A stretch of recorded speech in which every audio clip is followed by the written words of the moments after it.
Pero ito muna report. Unahin natin ang report mula sa Senado. Legislated wage increase. Hindi na kailangan i-certify as urgent na Malacanang. Ayon kay Senator J.B. Ejercito. Ayan, bakit hindi na kailangan, Raymond? RS number 28. Raymond at Paas, please come in. Raymond. Hindi na daw kailangan, Mayor at Sister L, ang certification ng Malacanang para maging batas agad ang legislated wage hike. Ito ang paniniwala ni Senador J.B. Ejercito, isa sa mga senador na nagsusulong na dapat ay mabigyan ng dagdag sahod ang lahat ng mga manggagawa sa pribadong sektor.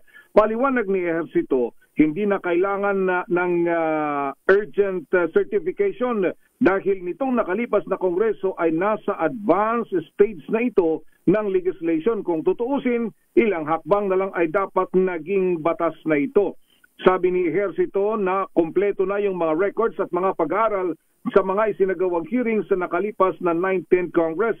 So ang gawin na lamang ngayong papasok na 20th Congress kung talagang seryoso daw yung mga senador at mga congressmen na magbigay ng aumento sa sahod ay isang hearing lang yung kanilang gawin at magsumiti na ng committee report. Para kay Ejercito, that sa kanyang panukala ay 250 pesos ang dagdag na arawang sahod ang kanyang gusto. Masyadong malaki ito kumpara doon sa 100 na unang naprobahan sa Senado at mas mataas din sa 200 piso sa Kamara de Representantes. Ngunit aminado ito na maaring magkaroon ng tawaran at pwede siyang pumayag sa mas mababang halaga.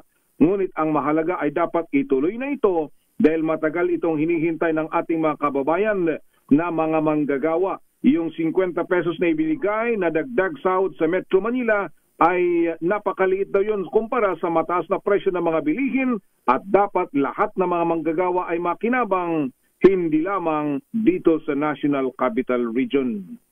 Ito si RH28 Raymond Advance para sa DZRH, una sa Pilipinas, una sa Pilipino. Dami